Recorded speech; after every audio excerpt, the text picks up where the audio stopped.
So while going through replays, I found this replay with a Aurelian Soul in the bot lane. He's going to be starting out on the European server together with a Nautilus, and he's playing versus... This is the reason why I saw it. He's playing versus a pro player. This is the Rakan here in the game. And I'm very interested in how Aurelian Soul is going to work out. Is it going to be a new meta? Now, generally, I'm always looking for kind of these picks, like any control mages in the bot lane specifically are these kind of picks that tend to fly under the radar. You don't really hear a lot about it. Even more established things like Ziggs are not commonly referred to, even though they are pretty good at minimum, right? Sometimes they're just right out dominating the bot lane. If you were going to have a look here at u.gg, for example, right, and you look at the highest win rate champions, you would find a lot of mages in the bot lane. You would find the Ziggs, the Seraphine, the Karthus, the Veigar, right? And seems to be more or less it here.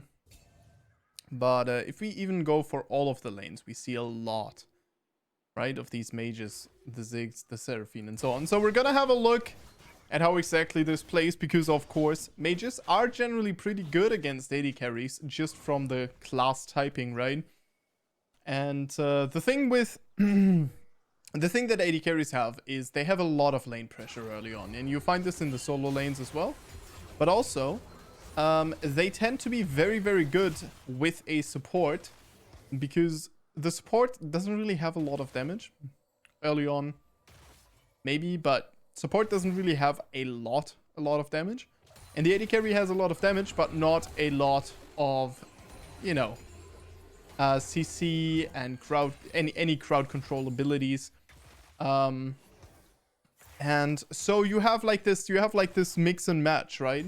Now with mages, the busted thing that can happen is that you have like a lot of damage, a lot of consistent damage even, a lot of crowd control, and you still have wave control, and at that point it is pretty ridiculous. Now the other thing here is that AD carries usually, I mean, it kind of depends, but usually AD carries can struggle to... Ooh, beautiful play, you can tell. This is not the lows of Elos, as Lee Sin is gonna E-flash over here. Gonna follow up with the Katarina, but the Pantheon is ready to take down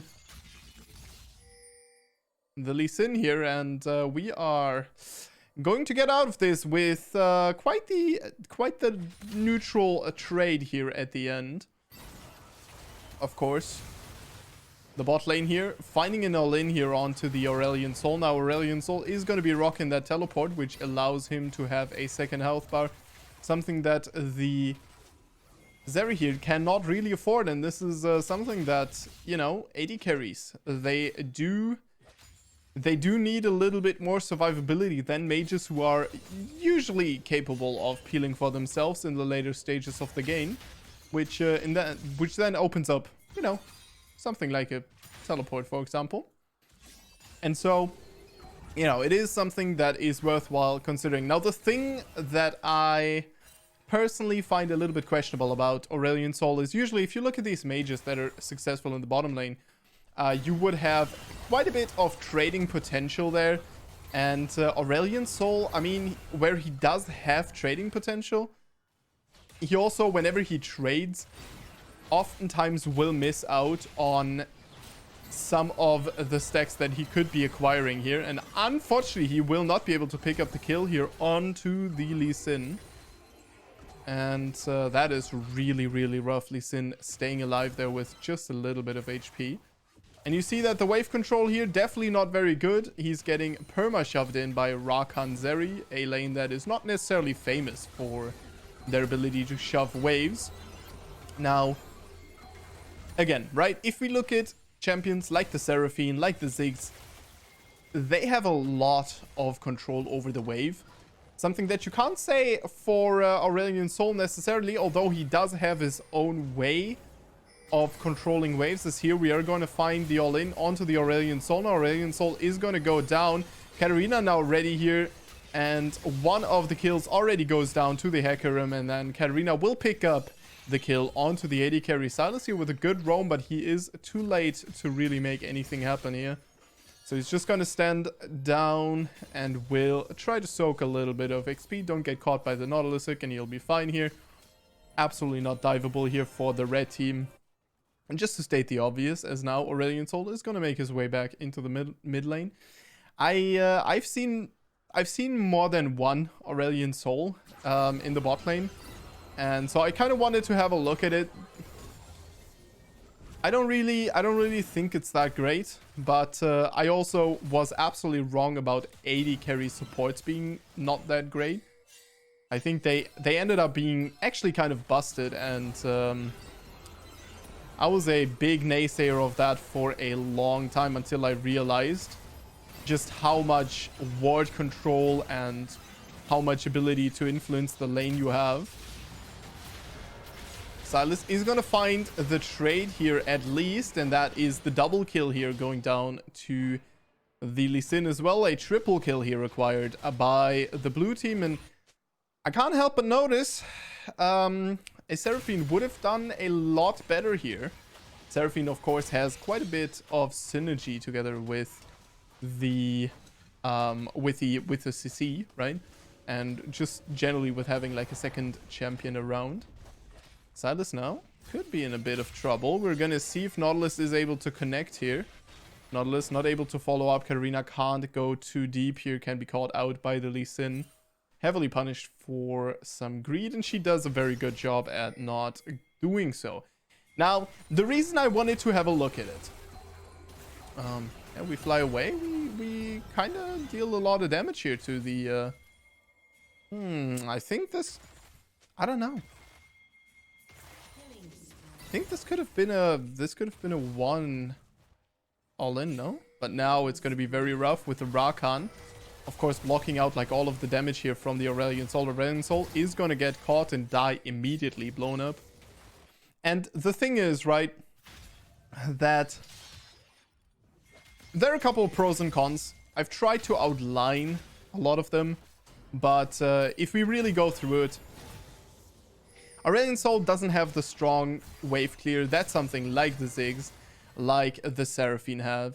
He doesn't have the all-in potential and aggression that the Syndra has. Syndra also, of course, does have quite a bit of consistent damage early on. With her Qs, is able to control waves very well. And then has obviously an ability that AD carries can't really build around very easily in her ultimate, as this is going to be a proper fight here. Double kill for the Katarina, as she will take down the bottom lane. Now Silas is going to be chased down, who did manage to trade her, but now the Hecarim will acquire the shutdown here on to the Katarina, and that means a Drake here for the red team, as they will have to recall immediately after though, as otherwise there could be some diving opportunities here.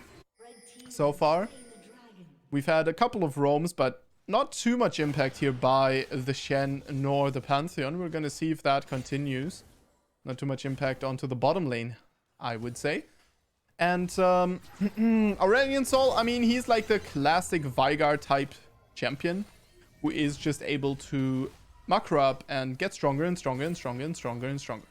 Now, with the Q max, I think that Aurelion Sol actually can have surprising amounts of damage. And he does work very well with a champion or with CC, available to himself, of course, because that can keep things in his queue. Him mainly being weak to two things, all in with more damage than him. And the other thing being that someone can just run away from him, run away from his Q or his W, and then re-engage. Play around the E cooldown and stuff. Now,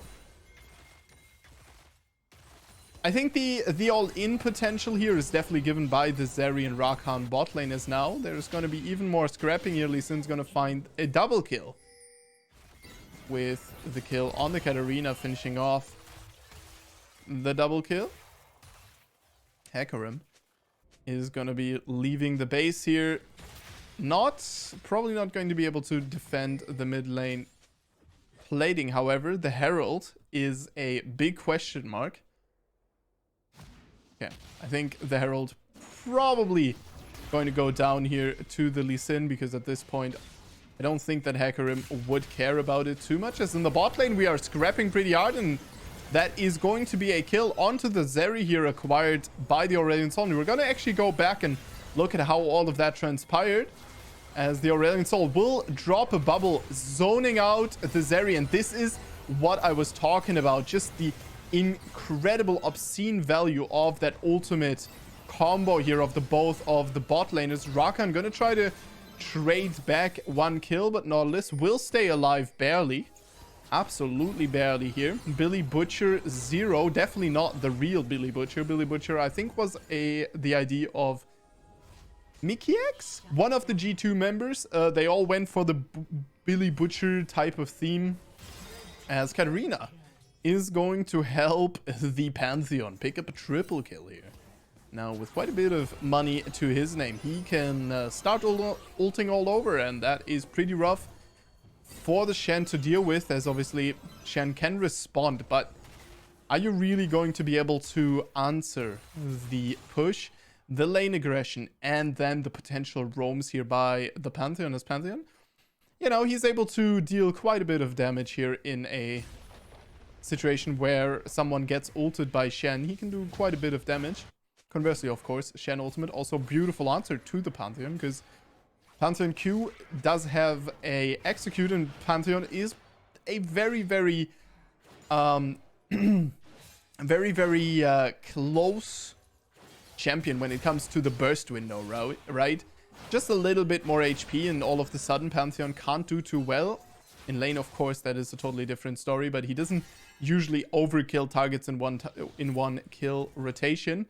Usually, once he's ahead, can one rotation an enemy, but that will require quite a bit of damage. And of course, the Shen shield can prevent the execute here from the Q.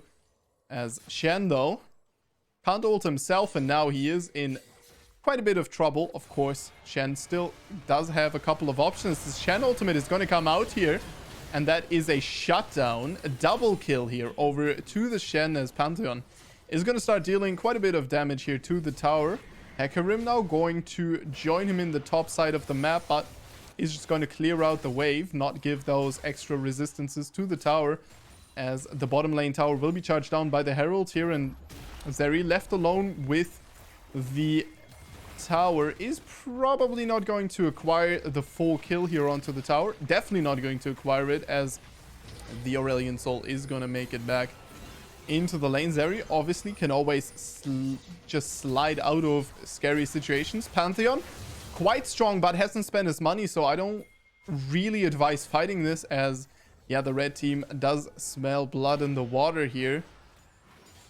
But of course, you do not want it to be yours, and with the entire blue team having spent their money, and Pantheon still haven't recalled, that would very likely be your blood in the water. Not necessarily what you want to happen, so we're gonna play it safe here. Gonna be able to pick up most of the farm here as the Aurelion Sol, but generally, I mean, see, so this is working out like reasonably well, and the beautiful thing is that Aurelion Sol is not so easy to kill with the support, and that kind of guarantees him just scaling into the game incredibly well.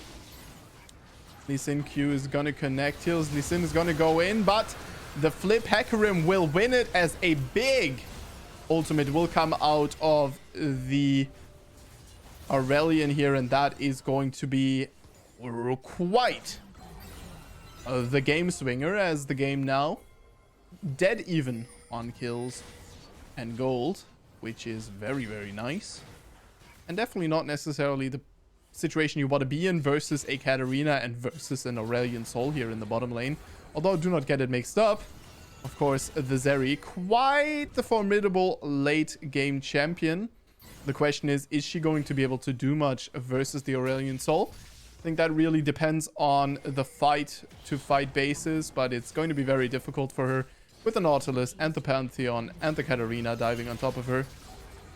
Then, you know, fights definitely not looking too... Oh, man, if Aurelion Sol had his W there, that would be a safe kill, but unfortunately not going to be happening, as Rakan will make it out of their blue team. Pretty low on HP, so they will not be able to stop the red team here. It's Pantheon. Did just acquire himself a black cleaver, just casually full buying an item here. With all the overstay that he did. Of course, very focused on just snowballing the game instead of recalling, getting a little bit of gold and stuff. No, he's getting the gold, but he's not spending it because he knows his champion spikes. As now the Zeri is going to be in a lot of trouble. The W is going to catch the Zeri out, but a buffered E is going to get Zeri to safety here. As unfortunately Aurelion Sol is not going to find the kill, but Katarina will trade down 2 of the enemy for 1 of her teammates, which is arguably a good trade. Alright, well, actually, no, never mind. Hecarim did go down. So it is actually not as good of a trade. Wasn't really expecting that, but yeah. Nonetheless, ultimate coming in here together with the Pantheon is going to pick up 1 kill minimum here. Sylas might make it out, but Sylas opts for the potential kill here, and Katarina is just going to take that and run with it. 9, 3, and 6. This is the on-hit Katarina variant here of the build. There's a lot of Katarina builds available that you have never heard of because, you know, you see them like every now and then. I mean, I don't see Katarinas that much. On my Platinum 3, between Platinum 3 and 2 account, I see Katarinas the most. That's why I see them the most. Like, don't really see him a lot in Diamond. Don't really see him a lot in Gold. I never see him in Gold. So yeah, I don't know. It is, it's a bit rare. And at least to me, I don't really find a lot of Katarinas, but that will vary. Obviously also depending on how you match up versus her. You might notice her a little bit more often in the games. Me, a Viger enjoyer, a Viego enjoyer, a Victor enjoyer. Don't really notice her because I don't really care about her. Viger sounds pretty bad versus her. Ends up not really struggling versus her. As long as you respect her, of course. But yeah, I think that playing Victor has given me my PhD in playing versus something like the Katarina and the Fizz. Echo, I still maintain, is just absolutely unplayable, but fortunately that one gets picked even less in the mid lane nowadays. Remember playing versus one like just a while ago. Of course, whenever I first pick Victor, I think that's still a very common answer, but just like in the wild, just out there, not that many.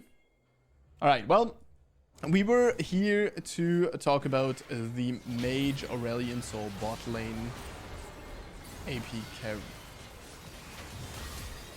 I mean that was just a terrible, that was just a terrible play though, right? Katarina does manage to pick up a kill here, but will be traded against, and now the blue team is united in the fight and will take down an ace on to the red team here in this game, swinging from left to the right, to the left, to the right. Now, blue team once again in a bit of a lead, very slight lead as this Herald. Probably not going to do too much. Maybe could use it on the top lane, make it a little bit easier. Mid lane turret, not really going to be that possible. The bot lane turret is definitely potentially an option. As Aurelion Sol is going to teleport into the middle. Dude, I need to stop saying middle lane. I say that so much, and it is so atrocious. Holy moly. Well, it is what it is. As, of course, he did teleport into the middle.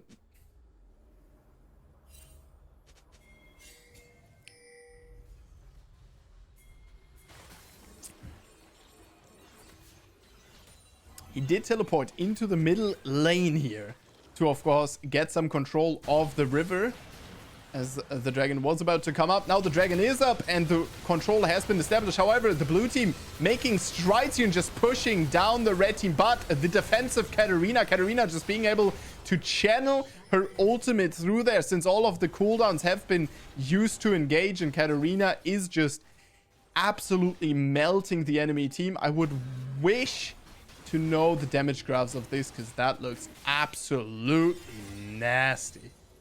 Beautiful job here by Cat 4 Reset.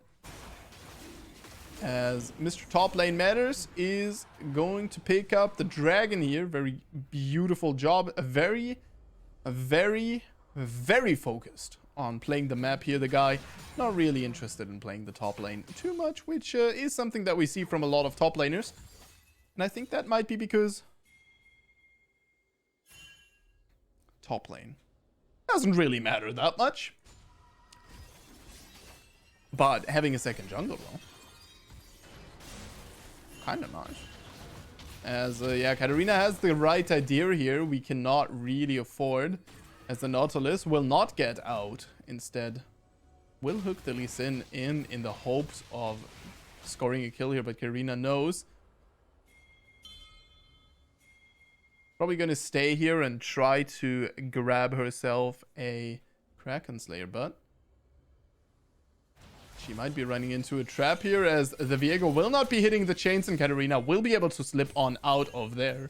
Rakan's thinking about a little bit of a dive action, as Lee Sin will come through here. The flash out of the Katarina and the Shunpo onto the scrying orb, and she will get herself to safety. And good night, Lee Sin.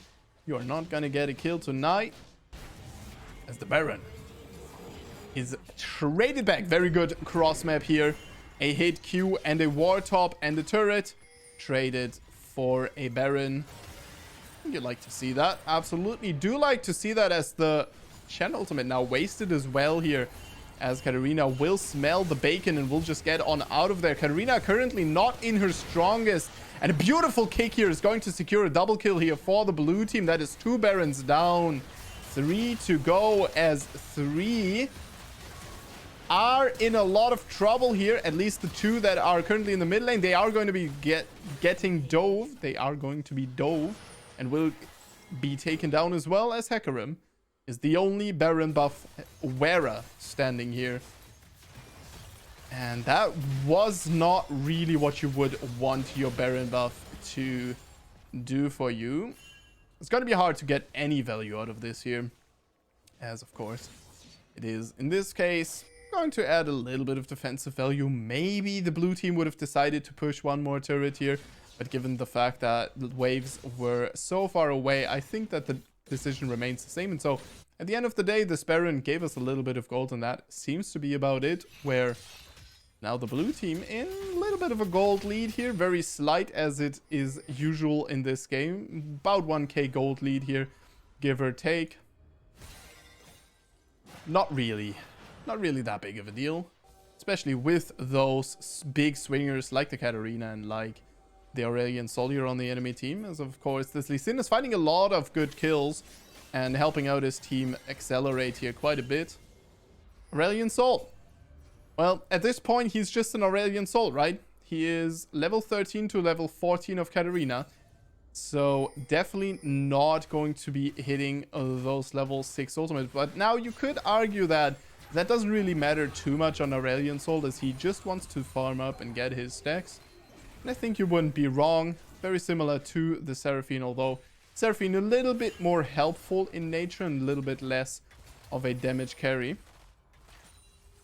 And one thing that absolutely is going to be nasty here is the fact that we are running Liandry's, Seraphs, and a Rylai's Crystal Scepter here. Liandry's, of course, will always give you a good amount of damage. Generally just a very good item. As Lee Sin here is going to be looking for a kill, and the Shen ultimate will come through and safeguard the Lee Sin, and Lee Sin able to pick up a double kill here pretty much on his own, just jumping into the enemy team with ton of defensive values here. He will stay alive while still dealing massive damage, and will pick up a quadra kill here for the blue team. With only Lee Sin staying alive, that is still more than good enough, as of course the dragon will be coming up in just a second, and this soul is probably not going to go over to the red team here, as a lot of control here of the river now established. by them, but I think Lee Sin will be able to clear that if he elects to. Currently, he's not gonna really do a whole lot here, as that means that the red team could actually move in back and try to have some impact here. The problem being that Lee Sin, together with the Shen ultimate, can just force themselves down the enemy team. A little bit of help by the Rakan ult, of course, and the knockup.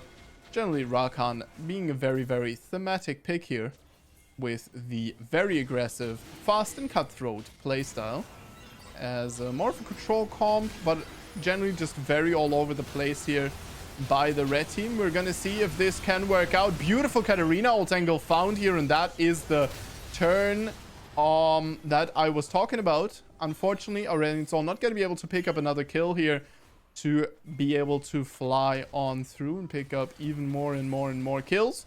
No snowball available in that matter, but of course does do quite a bit of damage and sets up beautifully here for the Katarina ult in that fight. And I think if that can happen multiple times, the enemy team grouping up and just Aurelion getting massive value, this can be absolutely great. But the thing is that the blue team will always just have to go for super aggressive fights here and just take out the Aurelion, take out the Katarina in one fell swoop, aggress down, and then just win the game from that. And it's getting harder and harder as we speak, as obviously Aurelion Sol quite the formidable late game champion. Rakan going to be caught out of position here and will just go down to the Aurelion E, which is, by the way, absolutely large.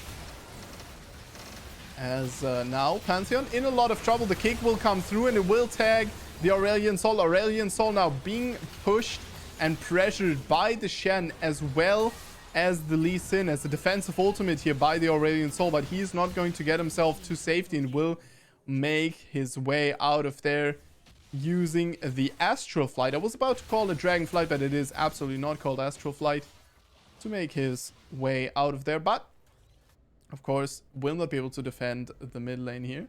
However, blue team does seem to elect not to push this anyhow. I think opening up the base here would have been absolutely cute, but doesn't end up happening, as the Aurelion Sol is going to have quite a bit of wave control and generally control of the turret here. And now we are setting up for a Baron here, as the blue team would be the first Baron they can acquire, with two Barons already having gone down, but not really a lot of capitalization here by the red team so far.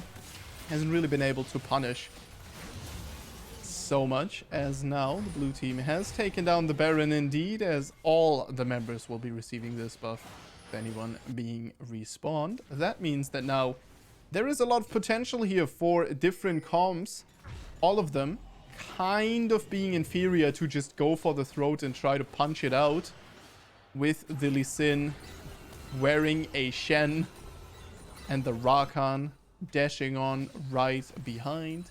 Just going for the weak underbelly here, the Aurelion Sol. Katarina, of course, in this team fight will always have to wait for most of the CC spells to be used in order to use her ultimate. And her ultimate is absolutely great, but if she can't be able to, if she can't get it, if she can't find it, then the fight is still going to be very, very difficult. So we'll see how exactly that ends up working, as the Katarina here not gonna find the solo kill onto the Sylas, and now with her ultimate missing. Oh, she needs to be very careful here. Lee Sin is going to find the tag, but unfortunately not going to be able to find the Katarina. And so Katarina will make it on out of there, as the teleport here by the Sylas will come out, just answering that wave. Actually looking for the Pantheon here a little bit. Pantheon is going to play it safe enough, as now you can see how big the stakes are. Everyone is starting to play this reasonably safe, as Rakan, of course, always has this get out of jail free card, as the Pantheon might be found out of position here, is going to have to flash, as the Aurelion Sol did not necessarily find the best of angles here. Sylas now going to pick up a kill onto the Hecarim, and that is already one member of the red team down here. Hecarim hasn't been doing too well when it comes to the team fight. It's a beautiful kick here by the Lee Sin, who has been doing absolutely tremendously, as a huge Aurelion Sol will knock up the entire enemy team. However, well, damage the entire enemy team. However, loads of magic resist here on the Lee Sin, and he will just stay alive, and he is so healthy. And unfortunately, this game absolutely not looking winnable. Thank you very much for watching, as this is surely the end in fire. Thank you very much, and I'm still trying to get back into casting, so in hindsight, this wasn't the best cast. But I thank you very much for staying through right to the end with this video, and if you liked it that much, then you should probably hit the sub button. Stay awesome!